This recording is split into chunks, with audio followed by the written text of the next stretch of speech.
staying in the same house. Chris came out of the bushes this morning. I didn't see him. He was hidden in there with the camouflage and came out, surprised me first thing in the morning. Yeah, Joe's running that floral camo as well, so yeah, it's kind of hard to spot these guys. But yeah, I'm glad the terror level has sort of lowered a little bit. The terror factor the last 3 days has been peaking off the Richter scale. Well, the heat has started, and here we go with Encinitas. Is Jake Marshall coming up against North Shelley Beach's Joel Vaughan. As we see Jake getting the day underway here, super fun. Marshall looking for the barrel, grabs the rail, pulls up, has to get high in the barrel to look for an exit, does not, gets caught up in there. Do a big pump to set his line, but as we see on the inside here, Kipes. Live action and a completion for Jake Marshall under the priority of Joel Vaughan. Well done for Jake. The wave for sure, Copo, he's spot on. Joel's probably like, wow, he's pretty far in there. I wonder how big that wave was. And you see this view from the channel, and it's an open pit. You know, he had to do well to make it through that section, and that's just a, yeah, super fun way to start your day. As you can see there, that distance there, Joel can't cover that. He's too far out for this particular wave. And that's one of the phenomena of this wave, especially at this size or even smaller, is that here we go. Here's his boy. Let's see him. Here comes Joel, comes around the corner here, and just finds nothing going on that one, so he's going to have to go back out for another try. It looked like he was feeling it out, but he was also getting deeper on every wave, you know, solving the puzzle here at the end of the road. Joel Vaughan has to get past a crumbly section on the exit, and that takes him down. Marshall utilizing priority here on the outside. Couple of pumps there, way too deep on that one. Just kind of slingshot him up and over that one. Joel's up. Joel Vaughan, quick snap to get under the lip, grabs the rail. This will get him right back in the heat with Jake Marshall. So I'm expecting a similar score for that ride. Maybe a little bit lower than the 4.67. We'll see where the judges put their scale. It is the kind of wave where you do lock yourself into something at some point. If you throw enough mud at the wall, it will stick. He's listening to you. Here he goes one more time. Just feeling this one out. He's probably going to do a big air. He's a mad dog. He doesn't care about his body. Like, he's the kind of guy that would hit the end section, I reckon. Cut off the tour. He's come back on and found kind of a new gear. Here he is, has to get some speed there, hangs on to the rail. Oh, wow, that was pretty wave. And great effort. This ankle's going to look amazing. Let him in nice and easy, he's got to set it up. Beautiful, beautiful barrel ride there. Vision from his angle would have been amazing. Beautiful drone footage there. He comes out with the spit. And again, I don't think we'll see massive numbers for this wave, but he's just building it. He's just building his heat nicely here.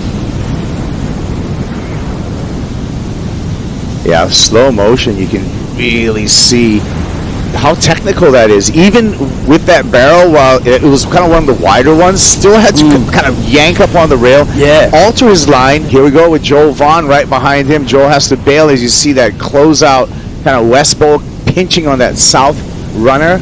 So that's a strong score, and that puts a lot of pressure into Joel Vaughan, who just took off under the lip and is going to give up that priority. Vaughan needing a 7.17 at the moment. We know about Jack Robinson, we know about Jordy Smith all being important players when we talk about fantasy. And a note for everyone on the women's side of your fantasy. What do you think of Yago? 23% there as the #1 pick for a power surfer. Good choice. Yeah, great choice, but some good options up there too. Yeah. Joel Vaughan. Here comes Joel. He's on the comeback. He needs a 7.17 and got caught up again by the foam ball with 12 minutes remaining. These surprise waves that come like this, you know, this is a pretty far outside wave for Jake that he's finding this little barrel, threads through it beautifully. Wow, see, that was a great wave.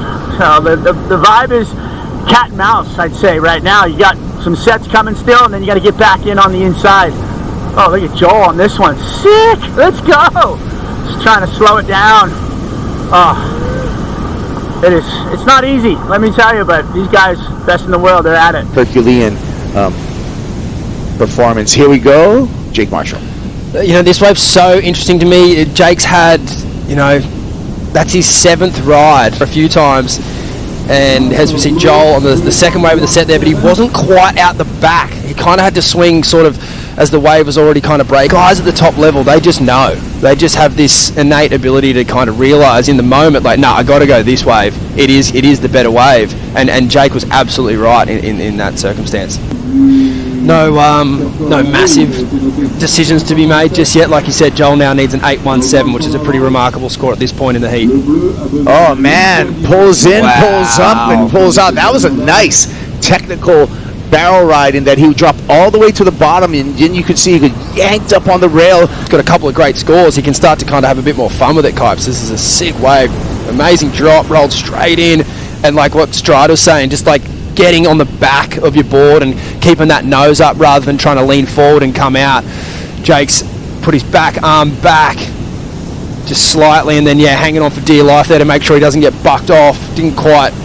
Stranger things have happened here at the end of the road. 9.4 is a requirement, but at this stage it could just be a perso for Joel. Unfortunately, that wave just sort of sitting out off the shelf and not really barreling for him. Jake Marshall, we're going to see him in the round of 16 for the men. We'll reseed for that, and we'll see who the matchup is going to be for Jake Marshall.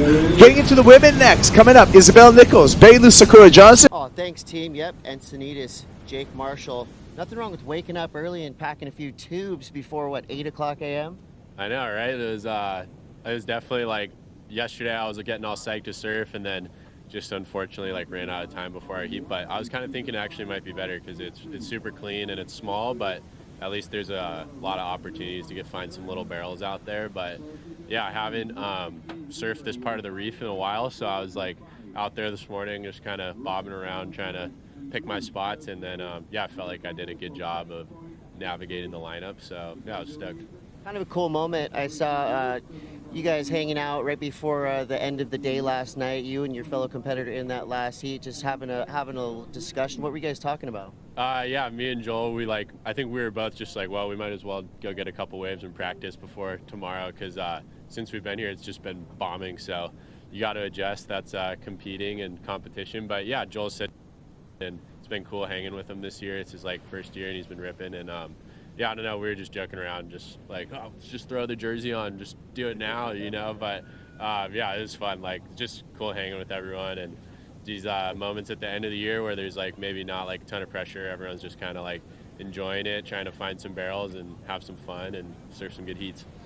Yeah, and of course the Rookie of the Year conversation is now in full form. So looking out there today, yesterday, the couple days before, obviously experts only.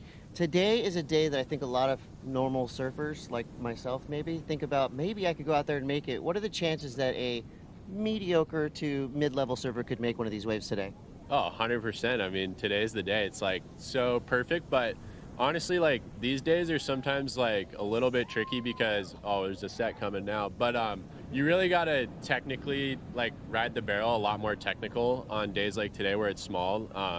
And you got to kind of manufacture the score a little bit.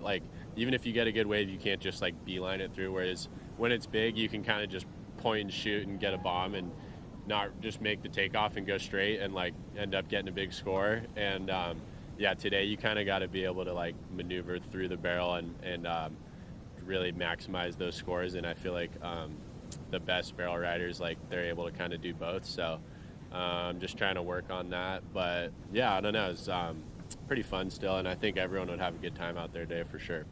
Well, just as you said that, a set rolls in, and that's going to be a no for me on behalf of us mid-level surfers still bombing out there. Congratulations, Jake, moving through to the next round.